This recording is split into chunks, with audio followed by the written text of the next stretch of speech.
Okay, my name is John Musselman. I'm the Service Director for Springfield Township, and the idea for this video is to give our residents an idea as to how we conduct our winter snow and ice removal operations.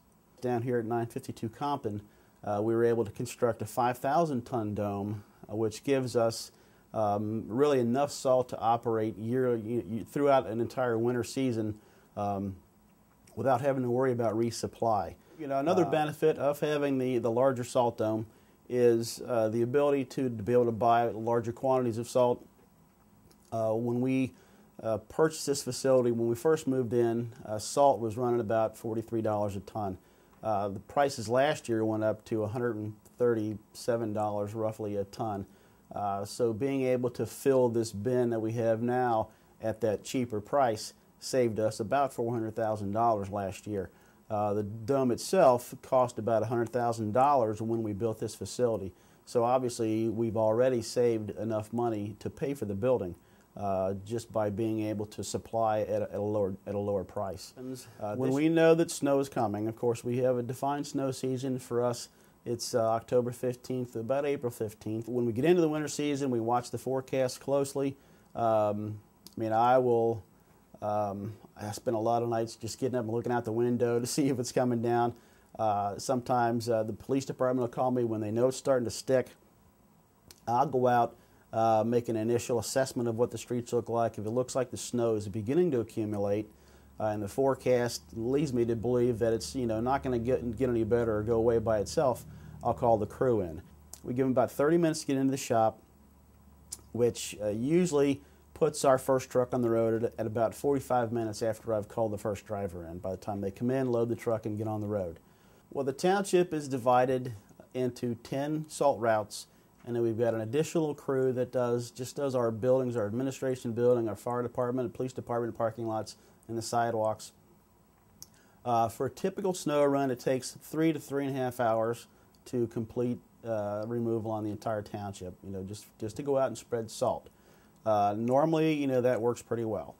When we get into an event where we have to go out and plow, that extends the time quite a bit. It can take as much as 12 hours to go out and plow the entire township. A snow emergency is something that we declare when we've got about 3 inches of snow on the ground. And the idea is that when we've got that much snow, it's difficult for our salt truck operators to get that snow off the street, very well. When we declare this, you have 2 hours to get your car off the street, and that gives our drivers the ability to make a clean sweep through each subdivision at the very beginning of the event. Most of our trucks are very similar. They are designed to hold about 9 tons of salt when the guys roll out of here with a full load. They are equipped with a spreader on the back of the truck. The spreader augers it out to a spinner. There's a round disc on the back of the salt truck that hangs down very low, and that is where the salt is dumped onto this spinner, and the spinner, as it spins, it throws the salt on a path that's really set by where you set that spinner up on the back of each vehicle. The trucks also are equipped with a snow plow. Most of the times the guys don't necessarily carry the plow on the truck at all times unless we're fairly sure that there's a heavy snow event coming.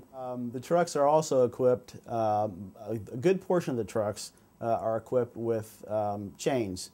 What we do have a lot of is automatic chains on the trucks where you won't see. We do have the calcium tanks that are attached to each salt truck, which are there all the time, so that even in the middle of a snow event, when temperatures continue to drop, there are often times where we will decide, even in the middle of an event, that it's time to start using the calcium, because salt is by far the best and most economical product to use.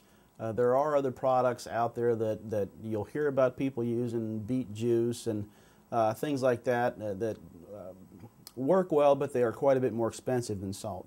And when you're talking about something that's costing you, like this year, $63 a ton to put down, expense is, of course, a concern.